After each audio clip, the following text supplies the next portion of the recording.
लोंढे. माझा पाल्य इथे आता 4थीमध्ये आता शिकत आहे आणि माझी रिक्षासुद्धा इथंच आहे.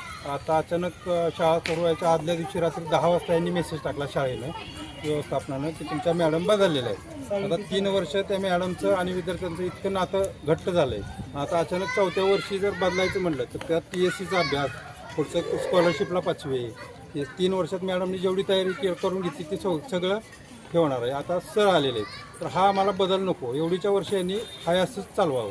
पुढच्या वर्षीपासून बदल केला तरी चालेल. म्हणजे पहिल्यांदा अगोदर पूर्वकल्पना देऊन आम्हाला कसलीही पूर्वकल्पना दिली नाही. डायरेक्ट शाळा चालू व्हायच्या आदल्या दिवशी रात्री 10 वाजता मेसेज पडतो.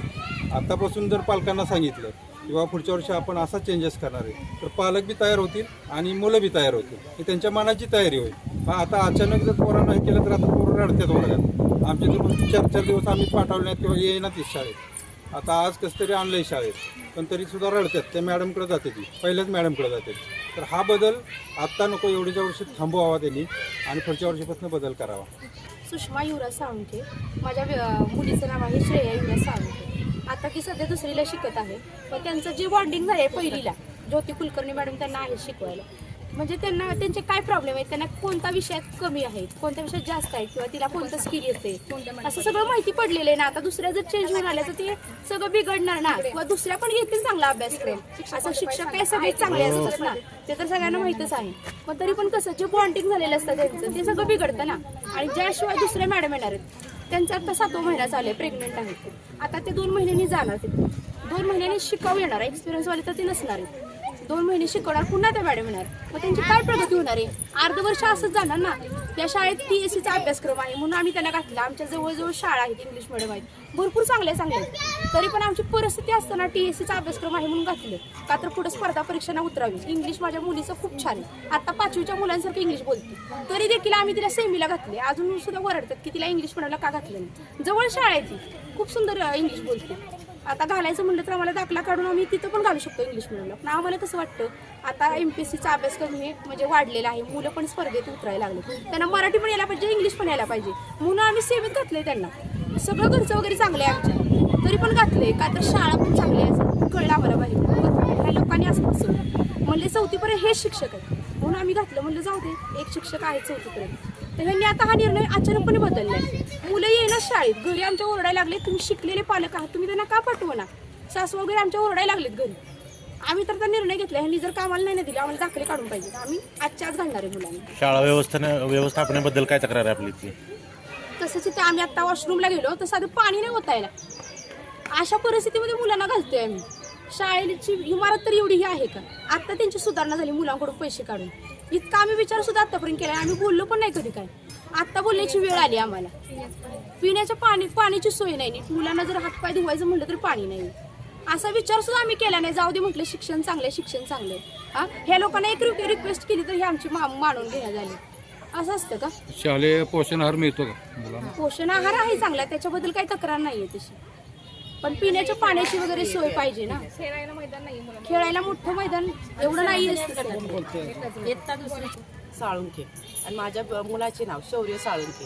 आमचे गाव पानमळेवाडी आहे आणि तिथून आम्ही इथे येण्यासाठी रिक्षासाठी 1000 रुपये देतो येण्यासाठी. आमच्या इथे इंग्लिश मिडियमची शाळा आहे, जिल्हा परिषदेच्या शाळा आहेत आणि भरपूर प्रकारच्या शाळा आहेत. पण आम्हाला इथली शिक्षण पद्धती आवडली म्हणून आम्ही इथं ॲडमिशन घेतलं. ॲडमिशन घेण्याच्या आधी 2 महिन्यापूर्वी जी पालक मिटिंग झाली त्या पालक मिटिंगमध्ये साळुंखे सरांनी सांगितलं होतं की हेच पालक तुम्हाला सर तुम्हाला किंवा मॅडम 4 वर्ष तुम्हाला 4थीपर्यंत तुमच्या पाल्याला राहणार आहे. आणि ही थीम आम्हाला आवडली की एकच शिक्षक राहणार आहेत. त्यामुळे कारण का 1 वर्षाचे बॉन्डिंग असतं चांगलं छानपैकी झालेलं, तेच पुढे गेल्यानंतर आणि शिवाय त्या मॅडमला माहिती असतं की हा विद्यार्थी कोण आजारी आहे, कोण कुठल्या विषयात कमी आहे, प्रत्येक म्हणजे कोण कशात प्रगती करू शकतो छान किंवा कशात त्याचा नंबर येईल हे सगळं मॅडमला माहिती असतं. 1 वर्षाच्या अभ्यासात त्यांना कळेल असतं की विद्यार्थी कोण वीक आहे, काय आहे, कुठला आजार आहे, सगळं त्यांना माहिती असतं झालेलं असतं. अचानक दुसरी मॅडम येणार, मॅडम आल्या त्या पण प्रेग्नेंट आहेत, 7वा महिना आहे, लेडीज आहेत ठीक आहे, आम्ही लेडीजचं म्हणतो असं काही तक्रार नाही त्याविषयी. पण त्या 2 महिन्यांनी गेल्यानंतर दुसऱ्या शिकाऊ येणार, त्या अजून 4 महिने राहणार. म्हणजे हा चेंज परत एकदा होणार, परत त्या जाणार, त्यांची सुट्टी 6 महिन्याची संपली की परत दुसरा येणार. म्हणजे हे जर वर्षभर असंच होत राहिलं तर एक तर त्यांचा विकास ढासळला जाणार आणि त्यांचं एक प्रकारचं शिक्षणावरचं लक्ष असतं ते दुर्लक्षित होणार. चेंज करायचं म्हणलं ह्याच्या आधी जेव्हा मीटिंग झाली पालक मीटिंग त्यावेळेस पालकर मॅडम होत्या आणि साळुंके सरांनी मीटिंग घेतली होती. पण आत्ताच आहेत ना माझगावकर मॅडम आल्या आणि अचानक हा निर्णय घेतला. तो बी कधी उद्या शाळा भरणार आणि आज एकतर प्रत्येक वर्गात गुणवत्ता समिती म्हणून आहे त्या समितीवरती जर तुम्ही आधी मीटिंग घेऊन त्याच्यावर जरी म्हणला असता की बाबा यंदा शिक्षक बदलणार आहेत असं जर तुम्ही मेसेज पाठवला असता 5 दिवसापूर्वी तरी आम्ही त्यातल्या त्यात ऍक्सेप्ट केलं असतं. पण अचानक तुम्ही वर्गही तोच ठेवणार म्हणून आम्ही पैसेही दिलेले चेंज करण्यासाठी. त्यावेळेस ऍडमिशन फी पण वाढवलेली आहे 2,500 केलेली आहे. आम्ही त्याबद्दलही कधी बोललो नाही. गेल्या वर्षी जर तुम्ही वर्ग बघितला असता तर लग्नाच्या मंडपाची वरती हे होते मंडप असतो ते पडदे होते तरी आम्ही कधीही तक्रार केली नाही. का आता आपल्याला वर्ग नाही बघायचा आपल्याला शिक्षण पद्धती आणि शिक्षक बघायचे त्यांची शिकवण्याची पद्धत बघायची. त्यासाठी आम्ही कोणतीही तक्रार केली नाही. 1 वर्ष झालं आम्ही घरनं बाटल्या पाण्याचे देतो. कधी संपलं तर पाणी पोरं बाटलीच आणली तरी घरी पाणी यायला प्यायला येतं कारण इथं पाण्याची सोयीच नाही. वॉशरूम मध्ये गेलात तर पाणी नाही. आणि तुम्ही म्हणता सरकारी ग्रँडेड आमची शाळा आहे तर तुमच्यात ते तसे बदल तर होते. जिल्हा परिषदेच्या शाळेत गेला तर पिण्याच्या पाण्यापासून तुमच्या सोय आहे. आणि एवढी ऍडमिशन फी नाही आहे.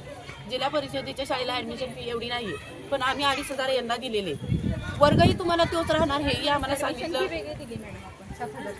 7,000 ती तर गेल्या वर्षी दिलेली आहे. कोरोनाच्या काळामध्ये आमची पोरं आलीही नाहीत लहान गटामध्ये तरी त्याची फी आम्ही दिली आहे. मोठ्या गटासाठी डायरेक्ट ऍडमिशनला 7,500 रुपये. त्याचा तर विषय आम्ही काढला नाही. जाऊ दे शिक्षण महत्वाचे पैसे काढ म्हणून विषयही घेतला नाही. पण आज ह्या मॅडम आता प्रेग्नेन्सी आहे डिलिव्हरीसाठी जाणार आणि एक तर तुम्ही तुमचा विषयही मांडला नाही. जो शब्द मांडला बोलला तो बी पाळला नाही. यंदाच्या वर्षी फक्त आम्ही मॅडमला म्हणतोय बदल पुढल्या वर्षी तुम्ही करू शकता फक्त यंदाच्या वर्षी त्या मॅडम एक तर तुम्ही 1 तारखेपासून आलाय